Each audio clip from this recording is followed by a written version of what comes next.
Nú, ég rakst á þetta tré hér í skóginum. Ég held þetta sé einhver tegund af víði.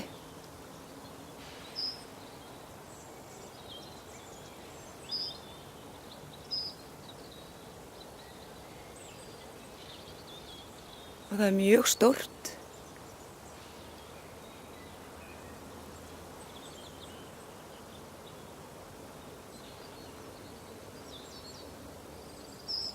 Og þarna er stofninn. Hann er svona margfaldur.